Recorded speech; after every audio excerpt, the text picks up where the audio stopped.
So I'm going to start this again since I didn't do our YouTube live. Yeah, look.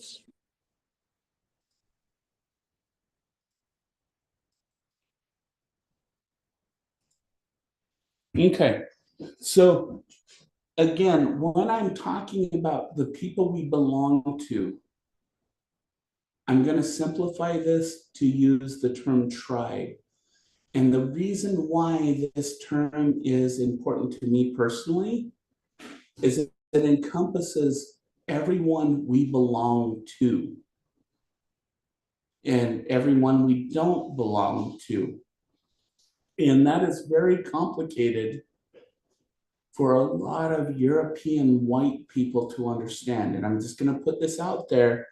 And this is why Native American psychology needs to be defined, it needs to be promoted, and it needs to be out there. And so I'm just going to put this out there. My original research, I'm just going to tell you all a little bit, a story about me. Is I was raised in a religious community where everyone was white. The place that I was raised in was 90% white European Americans. And I'm not going to make any qualms about that. But there was a time in my life I started to question my identity, my place, my purpose. And in that situation, I had two really important events that occurred in my life. The first event is when I went to university. In that situation, my family did not agree with it because of my older brother. And he was much more intelligent than he is. He's one of those guys who could take a test by reading a textbook and nothing else and ace it. And I always wondered, who am I? And my dad was very racist. He was a huge, huge racist. He did construction in Idaho, Montana, Wyoming, those states, and he was hugely racist against anyone who was Latin American, especially Mexican Americans, especially when they identified as that. In this situation, because of the religion, it was very homophobic.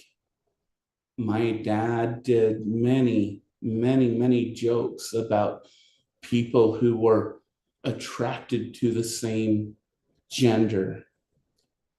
And he did many jokes about people who were attracted to people of a different race, different place.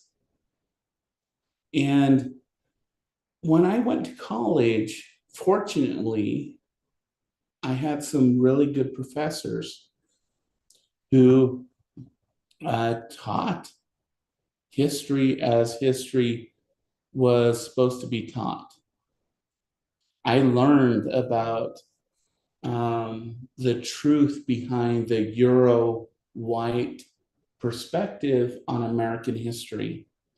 I learned about the religious aspect and the charges against the American continent. I learned that being gay, bisexual, lesbian, any of those that deviated from that, you were going to go to hell. And they were going to persuade you to be that way. Okay. I'm only telling you my perspective because the real life experience that I had when I went to university, and I hope you all have this in this experience. to break some of the prejudices that we have. Is one of the jobs that I had because my mom taught me to be a very hardworking person. So just to educate is not enough. You have to provide. So I made sure that I had a job and I worked and I did all of those things. I'm thankful for her to do that because today I teach as many people as I can based on that worth ethic. Because I want you all to hear this message that I became a manager of a one screen movie theater back in the 1990s. I know many of you weren't born then, but we used to have these reels and all of those things. But I befriended this individual who I thought was amazing. He was an amazing human being. We joked about stuff back then before, stuff.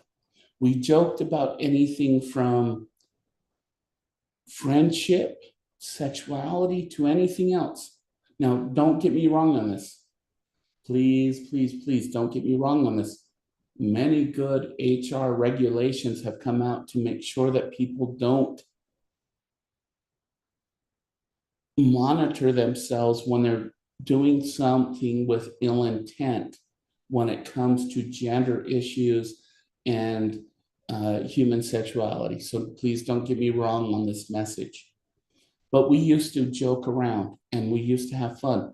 One day I walked into the student union, which is this place where everyone could combine. It's where you get your meals, it's where you everything else. And he's like, Curtis, I want to introduce you to someone. And I'm like, oh, cool.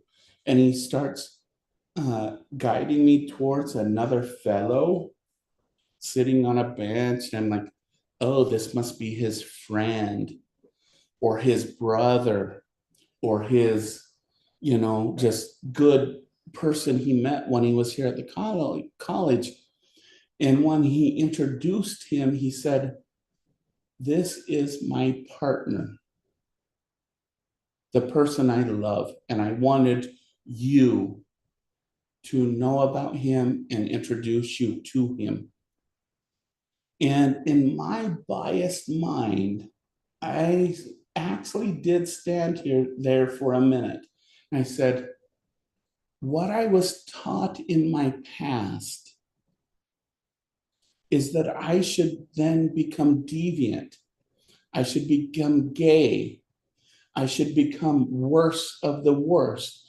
I should become this evil person that my parents taught me that if I interacted with this type of individual, that's who I would become.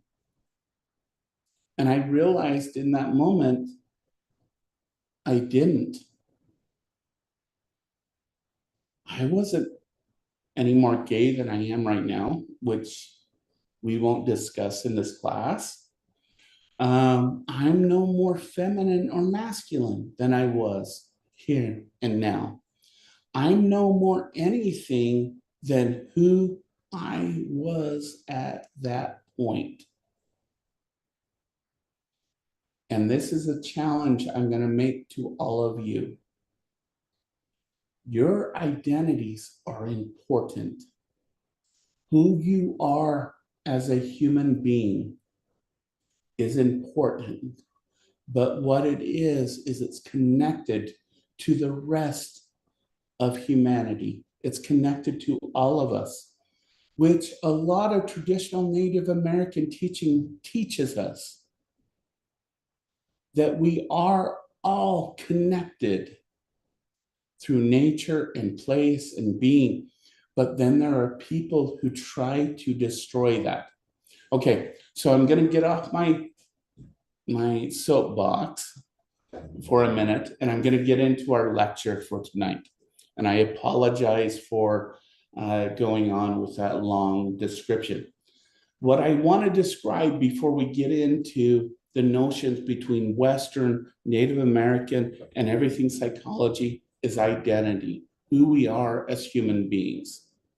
This is something that I've researched. This is my passion. If any of you come to my office and say, Dr. Peterson, tell me about your passion and what you research, I'm going to go to this. So, but the other purpose I'm going to do behind this is so that you all see that your unique way of being is just as valid as anything else that is out there. Anything that else is there. If this is what brings you happiness, joy, connection, all of those things, this is what this lecture is about. And I hope you all understand. Okay? So let's just do a short videos just so I can get some water and everything to just explain what we're going to talk about tonight. Welcome. Today we're delving into the realm of social identity and loneliness. Social identity forms when we affiliate ourselves with certain groups, shaping our self-concept and influencing our behavior. However, when bonds break or exclusion occurs, we experience social loneliness, a disconnection from our social circles, or emotional loneliness, a lack of intimate relationships. Imagine John, an avid soccer player, suddenly unable to play due to an injury. His social identity as a team member wavers, leading to social loneliness. Or consider Mary, who moves to a new city and feels emotionally isolated without her close-knit family nearby. These experiences aren't rare, they're universal, deeply impacting our mental health and societal functioning. Social rejection can lead to feelings of isolation, affecting our self-worth. But understanding these psychological impacts is key. By acknowledging the profound effects of social identity and loneliness, we can foster empathy, reduce stigma, and encourage more supportive, inclusive communities. So, let's continue the conversation and work towards a society where everyone feels seen, heard, and valued. Welcome. All right, so that's my introduction to something that many of you will find very boring because I'm about to go through some definitions. And please write these down. Okay, so the first thing that I want to define is what is the antagonist with having social connection, and that is loneliness. And to give a very basic definition of loneliness, it's a negative emotional motivational state that promotes self-protection while at the same time promote social connection. So I'm going to put this in brain terms for everybody. When we say negative emotional state, we're talking about, and we'll get to this when we get to the biological section, we're talking about the amygdala, especially that system that lays just under our cortex that says, I need to protect you. This is also called the serotonin system. If any of you have ever had to have an antidepressant or anything else, this is a system that those medications work on. They increase the level of serotonin, so able to increase your level of joy and emotional well-being. Okay, so this is the serotonin system. The motivational system, it promotes us since we've experienced a loss in connection with someone or others. This system is what we call the dopaminergic system. And when we get to the biological system, this is the reward system. This is a system that says, this is what we should be doing. And we need to be getting better social connection and social perception, and get into the world. So the antagonist part of loneliness is we have this component that says, no, we're not going to engage the world. We need to protect ourselves. And then there's this other world that says we need to get out there. We need to engage the world. We need to be part of the world. Okay. Now, with that being said, there are two types of loneliness that we can experience. One is social loneliness. In a lot of literature, you'll see this as social isolation. In another part of the literature, it's something called emotional loneliness. Okay, so let's tease these apart. Social loneliness is when we experience when a person does not feel they have a sufficient number of social connections. So this may be, for example, I'm going to bring this up because we have a few individuals who came back from the military in active duty, where things were about teamwork. It was about you do for what I do. And they come back here to our individualistic society where nothing is connected with who I work with or who I'm being with. And so they feel this sense of loss, this sense of isolation, this sense of who am I? I don't know who I am. And so I experience social loneliness. We can, when we look at research with Native American youth, they want to be part of the broader American culture. So they go to broader traditional American cultural universities right away instead of beginning with something where they feel connected with. And a lot of these students who go off and they go off into these places lose a sense of their social identity, their social connection, that they go through this phase of social isolation and social loneliness. Okay, that's one part of loneliness that we can experience. Emotional loneliness is when we experience a loss of someone or many people that we feel a close emotional connection with. These are the people who we can tell anything to, we feel connected to, and we could just about say anything with. Okay, now I want to bring this up because why is there a difference between social loneliness and emotional loneliness? It is because in a crowd of people who we feel we socially connect with, but we have no emotional connection with, we can feel lonely.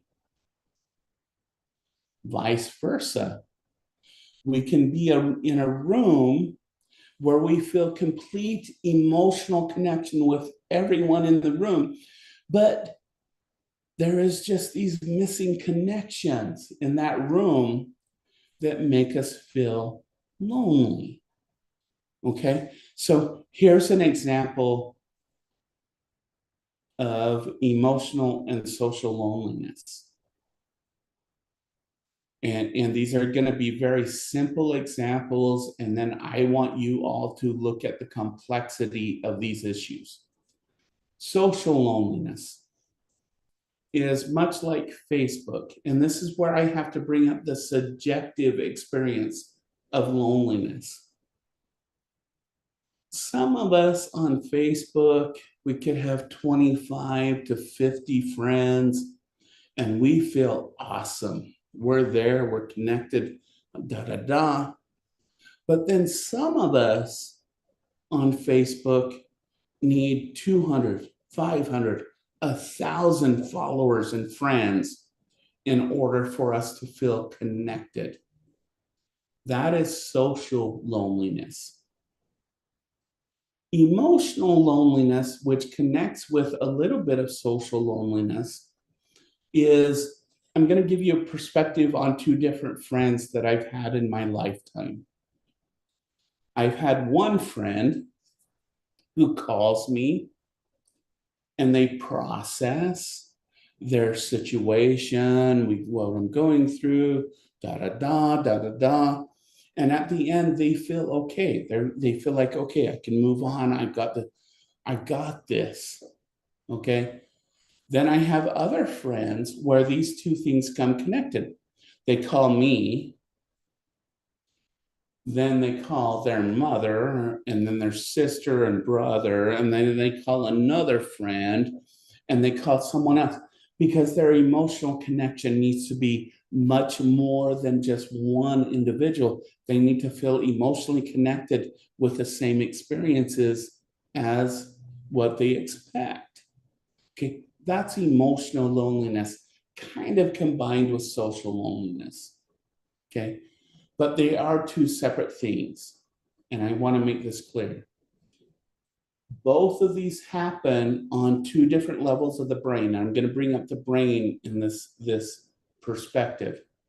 The emotional part deals with serotonin and deals with the amygdala. The amygdala primarily responds to emotion, especially negative emotions. And as serotonin increases, the less negative experience we have. And so that's one part. The motivational aspect of these two types of loneliness are dopaminergic, dopamine. These are the motivational areas of our brain. These are the areas of our brain that says, this is rewarding, I need to seek this out. So loneliness deals with, I need to protect myself, but I also need to go find, I'm going to bring up this term, I've already defined it, my tribe. Okay, now let's do another level that is called social rejection. This is the immediate part that can lead to loneliness if we don't have the right support and the number of connections that are there. So the reason why I need to separate social rejectionness for loneliness is, yes, a lot of rejection can lead us to loneliness, but not necessarily if we have enough social support behind us. But social rejection leads to physical experiences of pain. And this is where we get this all mixed up. Social rejectionness has nothing to do with emotions. It has nothing to do with motivation. It has to do with physical pain. When you are rejected by someone, it is not your serotonin system that, ba-ba, it's not your dopaminergic system, the motivational, ba-ba, it is your opioid system, the physical pain areas of your brain that light up. And guess what, gang? It may be something of some serious social rejection, like your parent, your siblings, your children, but it may be something as simple as just someone you don't know rejects you. So one of the research paradigms in social rejection is what's called the Powerball system, where you're put into this MRI machine and you're set up into the system where there's three illusionary people. There's you, which we're going to define as person one. And then there's two illusionary that are set up on logarithms. They don't even exist. You believe they exist, but they don't exist. They're logarithms, person A and B. You're told to believe that A is an actual person and B is an actual person. And so in this game of power play, what you do is you pass an imaginary ball and there's just three dots in a screen and you believe those other two dots are actual human beings that you won't know, they don't exist, you'll never meet anywhere in your life. So you, as person one, pass to person A. Person A passes a little ball to person B on a screen. Person B then passes it to you as number one. And this goes on, 1AB, 1AB, 1AB. But then all of a sudden, A passes to B, and instead of passing to you, it passes it back to A. And then it goes from A, B, A, B, A, B. And we're interested when you don't know these people, you don't know who they are, you have no interest in them. You don't know their past, their present, their future. What areas of your brain start to light up? Guess what? The physical pain areas of your brain start to light up. The opioid areas of your brain. Those areas of your brain, if you get a scratch or a broken leg, you have cardiac arrest, you have anything that assaults you physically in that non-central, you assume there's two other people are there, but they reject you. The physical pain areas of your brain light up. Think about that. This is how important our social connection to other people are. That when we are rejected by people we will never meet, never interact with, but when they reject us, the pain, physical pain areas of our brain light up. And you could probably guess if you're rejected by someone, both physically in the physical world or virtually or anything, this is actually the best clinical advice I can give you if you're rejected by someone based on current research. Take 500 milligrams of Tylenol for 5 days, and that rejection will go away. Again, I'm going to state this again. If you were dumped by someone, if you were rejected by a family member, if you were hated by someone, and you feel rejection, take 500 milligrams of Tylenol for 5 days, and that feeling of rejection will go away. And the reason why I'm exemplifying this example is because we are social beings. That when we're rejected by someone, we feel it physically. Then we feel it emotionally. And then we feel it socially, to where our whole entire brain becomes encompassed by this need to protect ourselves, but then reconnect. Okay, I'm just going to give a couple seconds for that to seep in, to allow you all to realize how much of a social being we are.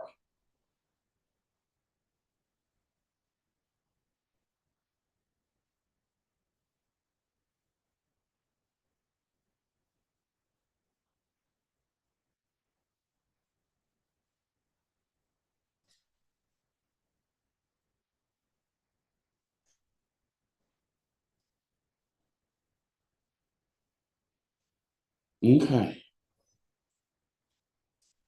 So those are the physiological aspects of who we are. But what about the cognitive? I mean, when we evaluate it on a day-to-day basis, why do we feel this need to belong to, again, I'm going to use the term, our tribe, our people, our persons, okay? And I'm going to put it on very cognitive terms, even when I use the word cognitive and effective. Effective is a cognitive way. It's a way we evaluate our situation, okay? We want two things on a cognitive level. We want to be self-aware,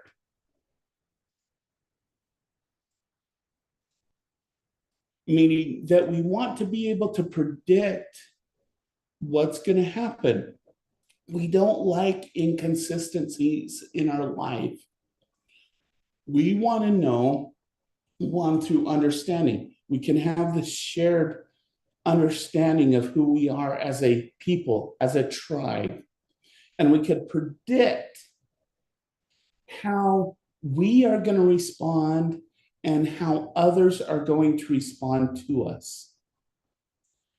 And we also want to control on a day-to-day basis. So understanding is this ability to say, my life is predictable and I can understand it given my experience with the people I belong to and with. Controlling is this ability to perceive others' behaviors and to understand it from my own perspective, from my own tribe. Okay, so I always bring this up in a Psych 101 class. I always put, let's imagine us all, we were all on campus, we are all in a traditional classroom, and I said, hey, what? And I just did this. So we're in this classroom, I apologize.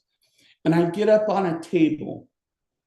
I can all imagine how you all see me right now because of the way I talk and the way I say things.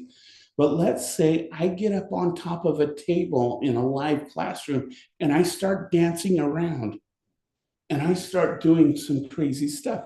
Some of you would laugh, some of you would probably leave, but the majority of you would look to your left if I were to video record it, to your left naturally, and then to your right. Because what are you doing? You're looking for people in your tribe, in your sphere, and how they're reacting to what I was doing. Okay. And you would try to then put your response to me based on that. Okay. Hopefully, most of you would say, hey, we probably should call 911 and get a hold of them and, just have him come picked up. But I don't know.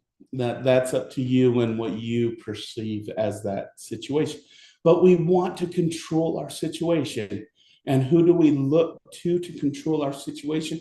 We look to people who are similar to us, who we are close to in order to figure that out. Okay. And then we have what we call cognitive affective. Later in the semester, whoa, that's a weird circle. Later in the semester, we're going to learn the difference between affective response and emotional response.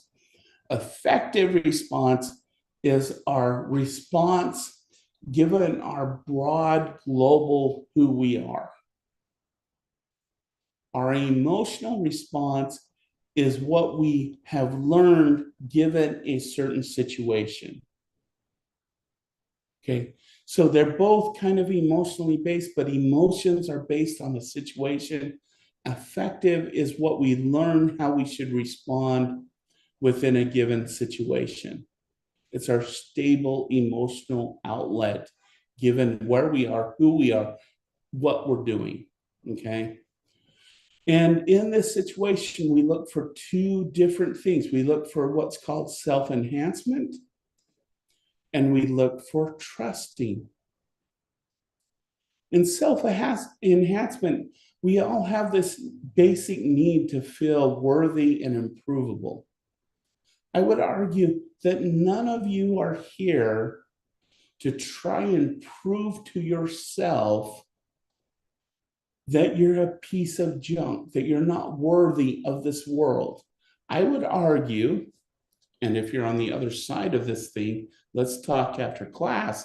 I would argue that you all think that I am here to make myself better than where I am right now, or enhance what I already know to make myself better than who I am.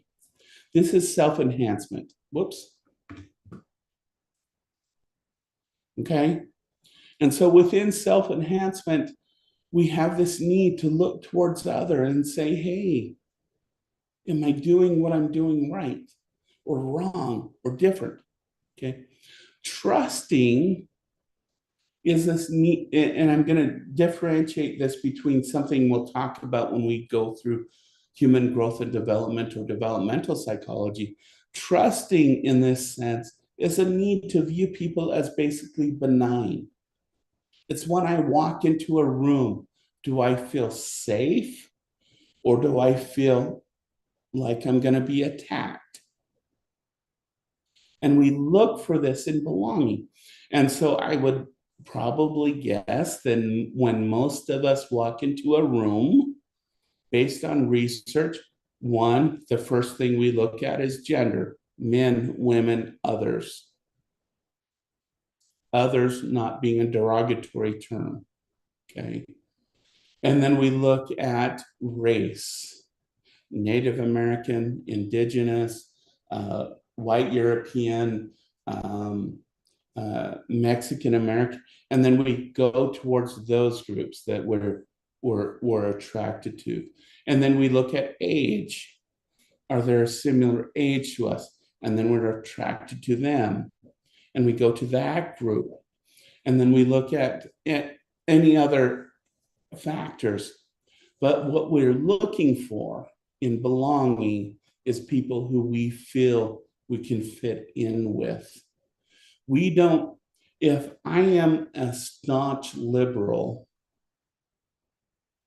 I'm not going to walk into a room and look for a staunch conservative MAGA, and I'm not going to go sit by them. No, I'm going to look for belonging. Where do I belong? Where is it where I belong? And I will find, walking through the room, those people I feel I belong with. Okay. And you can imagine this sets us up for a lot of different things. So I want to talk just for a minute. We'll talk about this when we get to developmental psychology, but I want to talk about something that's called the development of our social identity. Okay. I'm going to use a term from American psychologist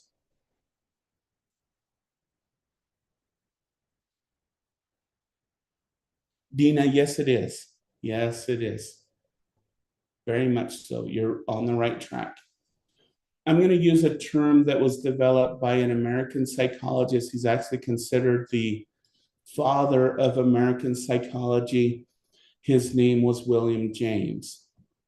And if you do any master's or doctorate degree, I promise you'll read some of his original text that was published in the 1890s. It was the first original textbooks here in the United States. It really sets up this idea of individualism, which we'll get into later in the course and whatnot. But I want to talk about his idea of the self-concept. He defined the self-concept as everything that I can say I am. It's who I am. It's who I define myself as. It is all of those things. And he broadly divided the self-concept into two different areas, which we're going to start with social identity, which you will notice is this broader circle right here. Social identity is everything that you are given your social world and how they define it. So Native American, that's a social identity because that's an identity that was given to you as a group. Male, female, man, woman, non-binary, transgender, transsexual. All of those have been defined by our social world and has been given to us to define who we are as human beings, as individuals in a language using society or a language using species. Okay. Now, William James also came up with a term that was called the personal self. He actually defined this as the spiritual self, but it became refined to the personal self, to personal identity, whichever term you would like to use.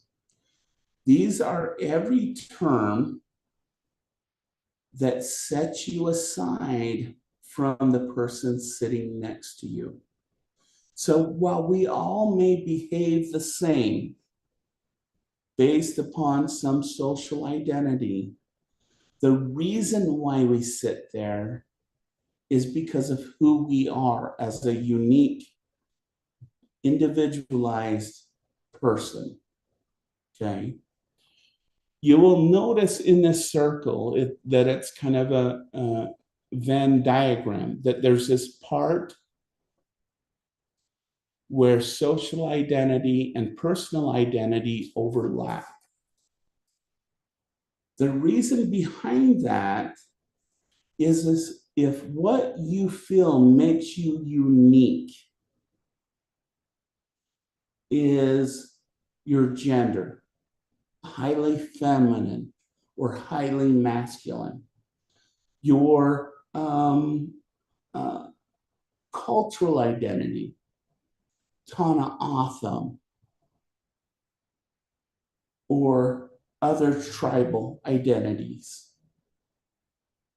If you feel what makes you unique has to do with who you are as a human being, then those two things meld together because they're inseparable from what makes you unique as an individual and what has been defined by you by your social situation. Okay?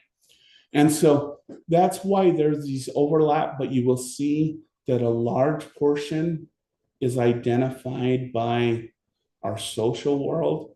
A smaller portion is identified by what makes us unique, our emotional output, whether we anger easily, anger slowly, our personality factors, our way of cognitively processing information. All of these are in this area according to the Jamesian idea of the self. Okay. All of these other things that we meld together but are socially defined are in this region. And all of this is separate. Now, why is it important to separate these according to this identity? One day, I hope you are not all college students, that you're college graduates, which then changes your social identity of who you are. You're no longer a student, you're a graduate.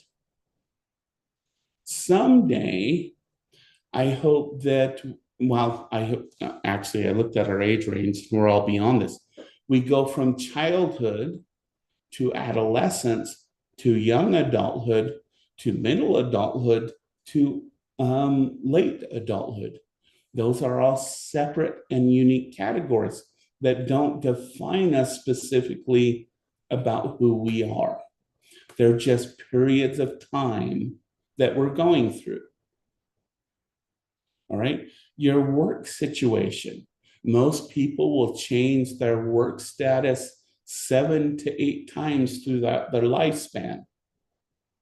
So if you define, well, I'll bring up some of my occupations.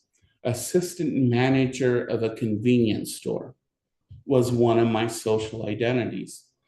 A box cutter and stock person in a grocery store was one of my identities. Those were all identities that I no longer belong to. Do they make me who I am? Yes, my self-concept. But do they define who I am now? No. They inform me, they don't define me. And that's where all of this other loose area comes in. And this is where later on, when we get into trauma should exist somewhere out here. It informs us who we are, but it doesn't define us of who we are. And we'll get into that later in the semester. Oh my goodness, I'm almost out of time.